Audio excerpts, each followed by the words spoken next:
जय माता दी। आप सभी का हमारे चैनल आध्यात्मिक सागर में हार्दिक स्वागत है।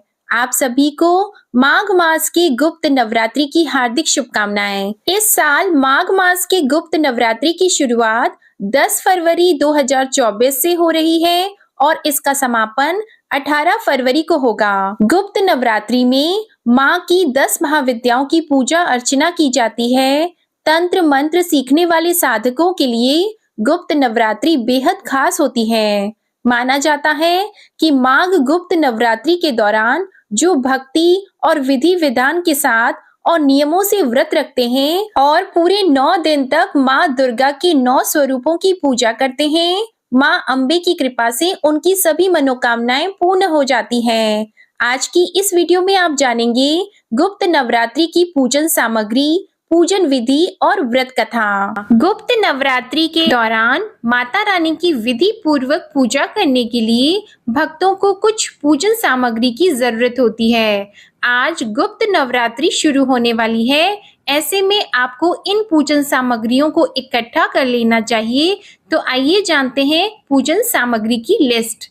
नवरात्रि में सबसे जरूरी है माँ दुर्गा की मूर्ति या तस्वीर। साथ ही लाल रंग माँ दुर्गा का सबसे खास रंग माना जाता है, इसलिए पूजा में आसन के तौर पर लाल रंग के कपड़े का आप इस्तेमाल करें। अन्य सामग्री में फूल, फूल माला, आम के पत्ते, बंधनवार, पान, सुपारी, लौंग, बताशा, हल्दी की गांठ, थोड़ी पिसी हुई हल्दी, मौली, रोली, कमलगट्टा, शहद, शक्कर, पंचमेवा, गंगा जल, नैवेद्य, जावित्री, नारियल जटा वाला, सूखा नारियल। नवग्रह पूजन के लिए सभी रंग या फिर चावलों को रंग लें। दूध, वस्त्र, दही, पूजा की थाली, दीपक, घी, अगरबत्ती आदि सामान पहले से ही एकत्रित करके रख लें। गुप्त नवरात्रि की पूजन विधि में माता की लाल चुनरी आवश्यक है, इसलिए आप उसे पहले से तैयार करके रख लें। आइए अब जानते हैं गुप्त नवरात्रि में पूजा की विधि। माँ को स्नान कराएं, गंगा जल का आप इस्तेमाल करें। स्नान के लिए सबसे पहले चरणों में जल, फिर हाथ में और फिर माँ को स्नान कराएं। अब आप पंचामृत में इत्र डालें। माँ को शहद बहुत प्रिय होता है, तो आप शहद मिला दें, फिर आप अष्टगंध उसमें मिला दें। अब इसी से माँ का स्नान करें। अब एक चौकी पर लाल वस्त्र बिछाकर थोड़े से उस पर चावल रखने हैं, फिर उसके ऊपर माँ दुर्गा की तस्वीर या प्रतिमा की स्थापना करनी है। गणेश जी की स्थापना करनी है। गणेश जी को माँ की बाईं तरफ और कलश स्थापन दाईं तरफ करना है। फिर आप गंगा जल छिड़कें, फिर गणेश जी को जनेऊ अर्पित करने हैं, फिर माला अर्पित करें। यह करते समय ओम गंग गणपतिये नमः मंत्र का जप करें। सभी पूजा में गणेश जी की पूजा प्रथम होती है, इसलिए आप इस विधि को सबसे पहले करें। फिर उनसे प्रार्थना करें कि हमारे नवरात्रि के व्रत बिना संकट के पूरे हो जाएं। इसके बाद गणेश जी महाराज को सिंदूर का टीका लगाएं और अक्षत अर्पित करें। फिर माँ को कुमकुम का तिलक लगाएं और अक्षत अर्पित करें। फिर आप कोई भी फूल भगवान गणेश को अर्पित करेंगे और फिर माँ दुर्गा को गुलाब का फूल, लाल या पीला फूल अर्पित करेंगे। आपके पास जो भी हो आप उसे सच्चे मन से अर्पित कर सकते हैं। अब आप कलश की स्थापना करेंगे, तो जो हमने मिट्टी का बर्तन लिया है हम उसमें जौ बोएंगे। जौ बोने के बाद आप उसमें मिट्टी और डाल दें और जौ को नीचे दबा दें। फिर आप उसमें बीचों बीच कलश की स्थापना करें और उसमें जल डालें। इसमें आप गंगा जल और इत्र भी डाल दें। अब कलश में एक हल्दी की गांठ, सिक्का और सुपारी डालेंगे। अब आपको आम या अशोक के पत्ते 5, 7 या 9 पत्ते चाहिए। ये एकदम साफ सुथरे और धुले हुए होने चाहिए। फिर आपको सभी पत्तों पर चंदन और कुमकुम से तिलक लगाना है। फिर उसे कलश पर स्थापित करें। इसके ऊपर आप एक पूर्ण पात्र रखें। अब इस पर पानी वाले नारियल की स्थापना करें।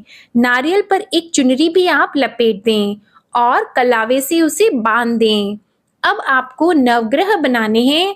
आपको 9 जगह थोड़े चावल रखकर नवग्रह बनाने हैं। नवग्रह पर अक्षत रखें और उन पर एक एक सुपारी रख दें और कलावा यानी मौली आप अर्पित करें। अब अपने दाहिने हाथ में 3 बार जल लेकर आचमन करें।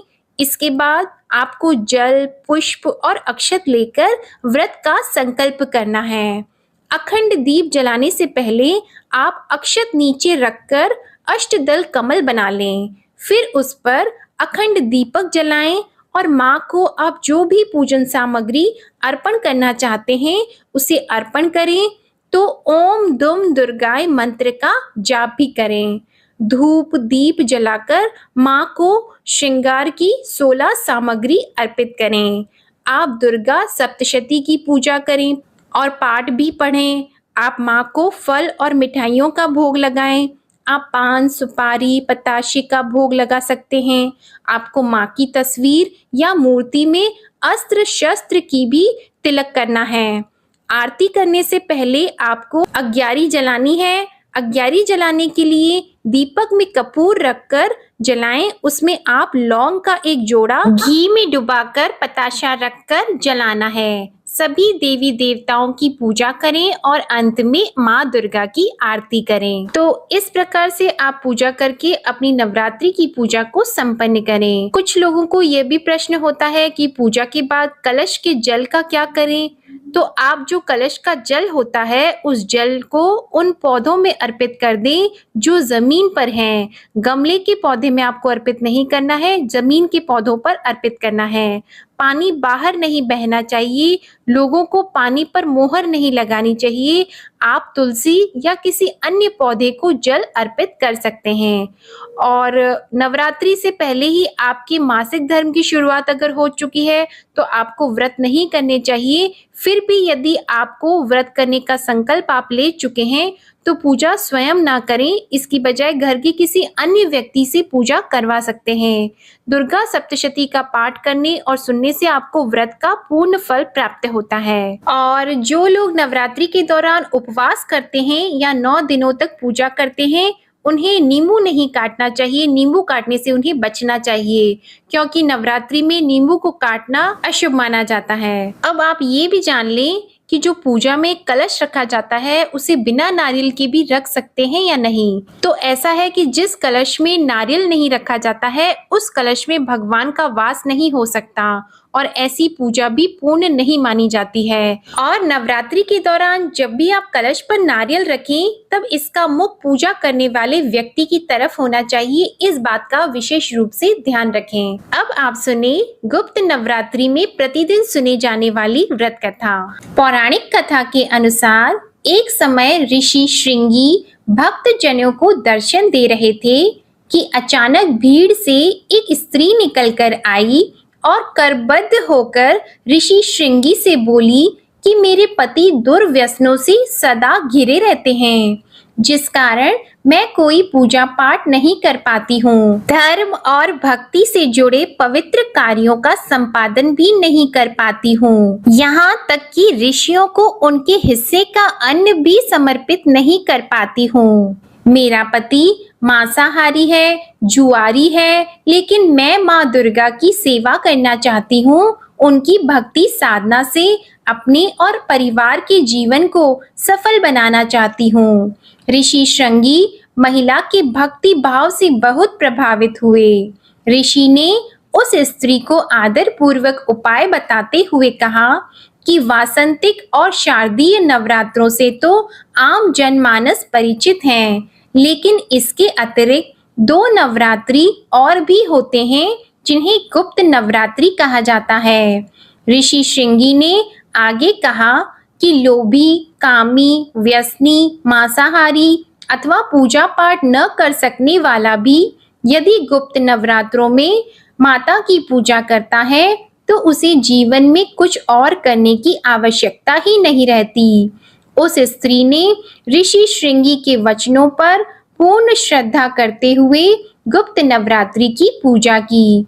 माँ उस पर प्रसन्न हुई और उस स्त्री के जीवन में परिवर्तन आने लगा।